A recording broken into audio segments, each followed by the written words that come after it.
Today we are going to start our sixth chapter, superposition of waves. Now let us revise some concept related to waves. Now let us first see the formation of water waves. Now for that consider a calm and quiet water surface. Now let us consider that a stone is dropped on this water surface. When stone is dropped on the water surface, a particle at that position get disturbed.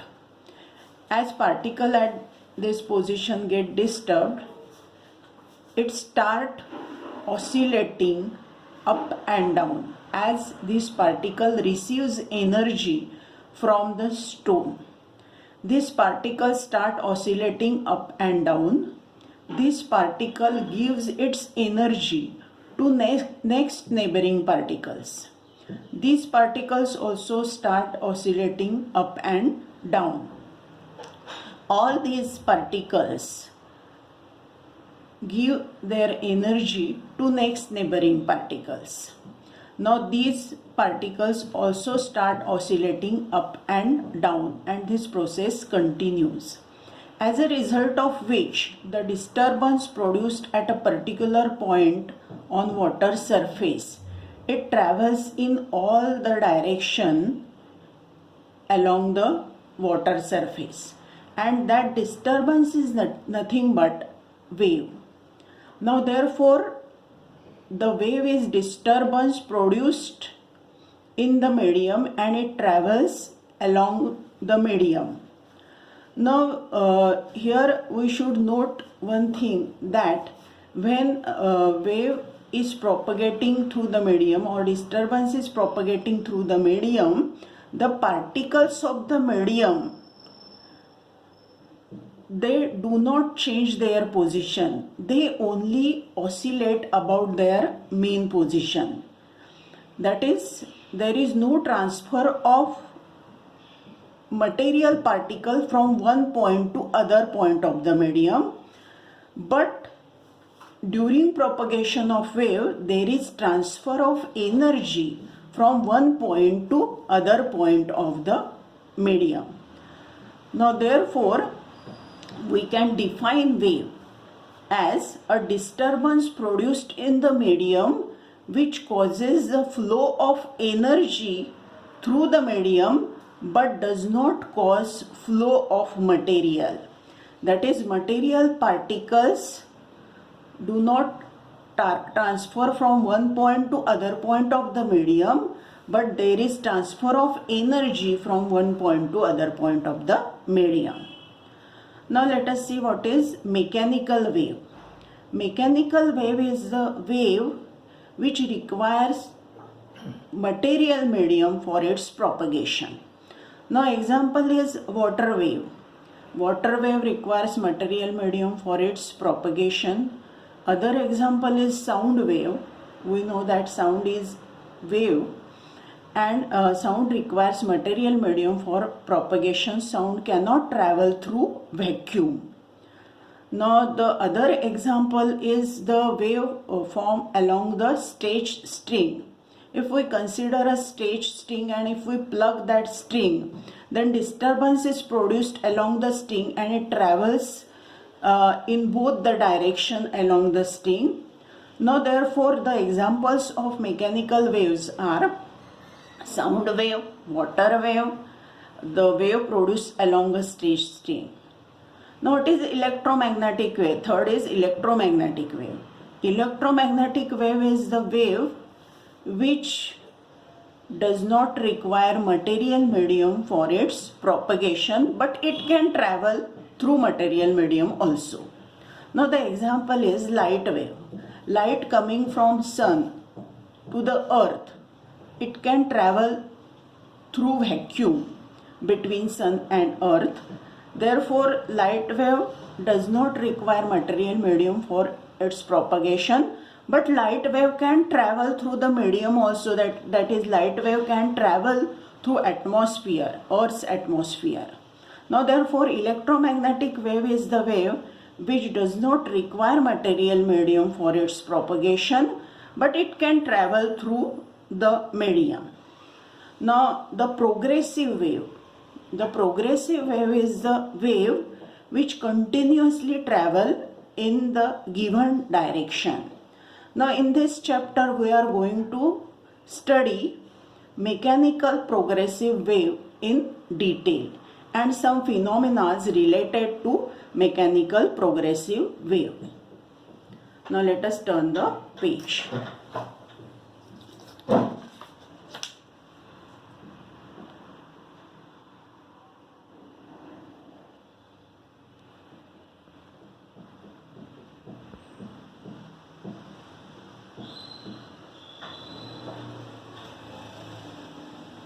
Now let us study some common properties of waves. Now for that, consider this waveform. Now if we consider this waveform, if we consider this point and this point, in between these 2 points there is one complete wave, and this waveform repeats again and again. Now, we know that when wave is propagating through the medium, particles of the medium vibrate about their mean position. If we consider, this is mean position.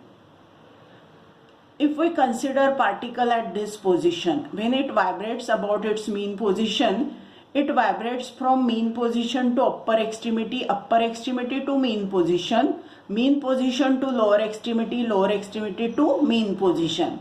Now therefore, what is displacement of particle about its mean position? That is from mean position to upper extremity. Therefore, this is displacement of particle about its mean position.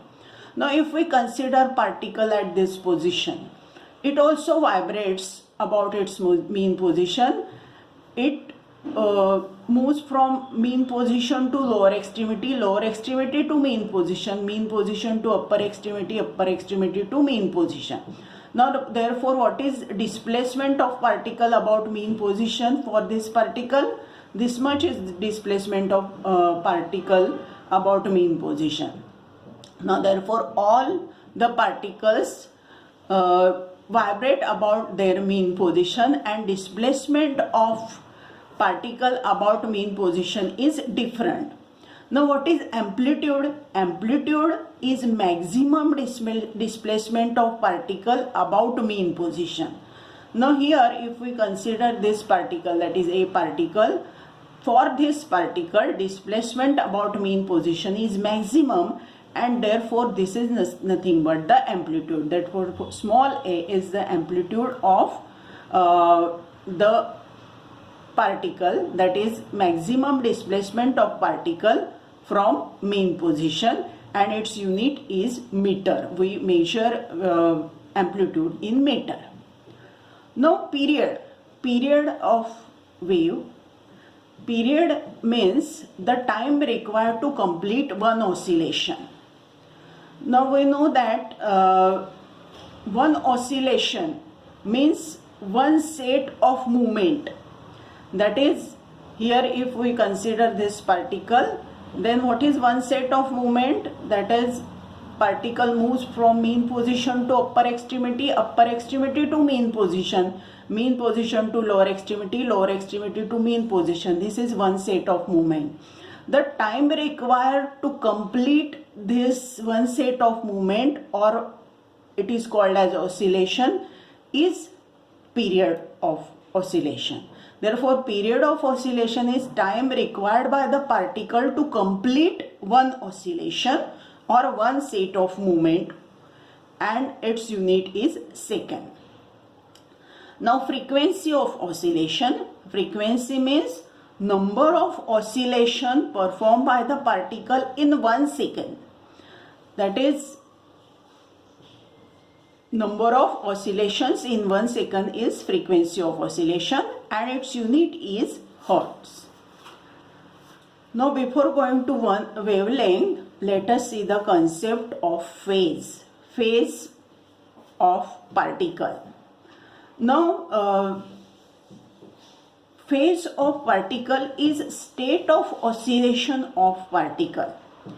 State of oscillation of particle or state of motion of particle. Now, in order to clear this concept, let us consider some examples. Now, in order to describe the phase of particles, we must know the displacement of particle about mean position. We must know the direction of motion of particles, and we must know the number of waves in which the particle is oscillating. Now consider these two particles, particle C and particle D. Now these particles, they are oscillating about mean position. Now if we observe, we can say that the displacement of particles C and D about mean position is the same. But particle C is moving from mean position to lower extremity, and particle D is moving from lower extremity to mean position. Therefore, even if their displacement about mean position is the same, their direction of motion is different.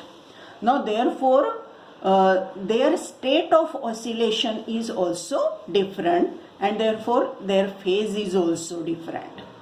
Now, if we consider the particle at E and particle at F.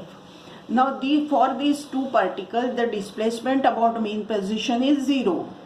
But in this case E, the particle is moving, or it start moving from mean position to lower extremity, and this particle is moving from mean position to upper extremity.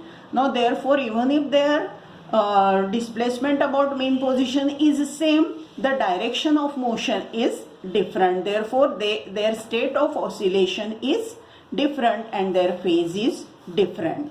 Now consider the particle G and particle B. Now the particle G and particle B, again their displacement about mean position is the same, but direction of motion is different. It is moving from mean position to lower extremity, it is moving from mean position to upper extremity. Therefore G and B, they are also in different state of oscillation. If we consider the particles, that is particle E and particle C, then for these particles the first point is different, that is displacement about mean position is different. For this particle it is 0, for this particle this is this much distance. Therefore these two particles, they are in different state of oscillation. Now therefore in this way different particles are in different phase. Now consider particle A and particle B. Now particle A and particle B, for both the particles displacement about mean position is same, and direction of displacement about mean position is also same, because particle is moving from mean position to upper extremity, here also mean position to upper extremity. But these two particles, they are in different waves, because this is one complete wave, this is second wave. Now particle A and B, they are having same displacement about mean position, they are having same direction of motion, but they are in different waves. But these two particles, we can say that these two particles are in same state of oscillation, or they are in same phase. The particles A and B, they are in same phase. Similarly, we can say that this particle G and this particle, these are also in same phase. Then this particle and this particle, they are also in same phase, because they are having same displacement about mean position, same direction of motion, but they are in different waves. This is first wave and this is second wave. Therefore they are in same state of oscillation or in same phase. Now we consider the definition of wavelength.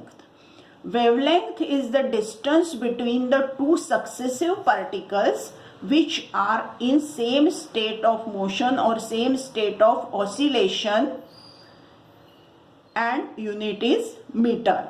Therefore, distance between A and B is wavelength. The particles A and B, they are in same state of oscillation or in phase. Therefore, this distance is wavelength and it is lambda. This lambda distance is the distance between this particle and this particle is also lambda, because these two are also in same phase. The distance between this particle and this particle is also lambda, because they are in same phase. Therefore, wavelength is the distance between the two successive particles which are in same state of oscillation or which are in phase. Now, the last definition is velocity. The velocity of wave. The velocity of wave is distance travelled by the wave in unit time. Distance travelled by the wave in unit time.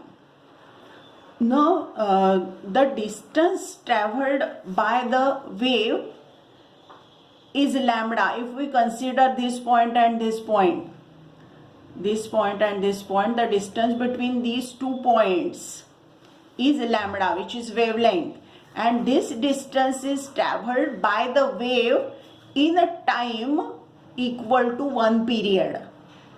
Now, therefore, the velocity is distance upon time. Now, here distance covered by the particles in time 1 period is lambda, which is wavelength. Therefore, V is equal to lambda by T. But we know that 1 upon T is frequency, that is reciprocal of period is frequency. Therefore, V is equal to N lambda. Now, this is expression for velocity of wave, and this is applicable for all types of waves. V is equal to N lambda. Now, the last point is that the wave is periodic in space and periodic in time. Periodic means repeats, wave repeats. Now, periodic in space means the waveform, this is waveform, this waveform repeats after equal distance. Now, this is distance lambda. After lambda, the waveform repeats. And it is periodic in time means the waveform repeats after equal time. That is, after 1 period, the waveform repeats. Now, therefore, we can say that wave is doubly periodic. That is, it is periodic in space and periodic in time. Now, this completes today's topic.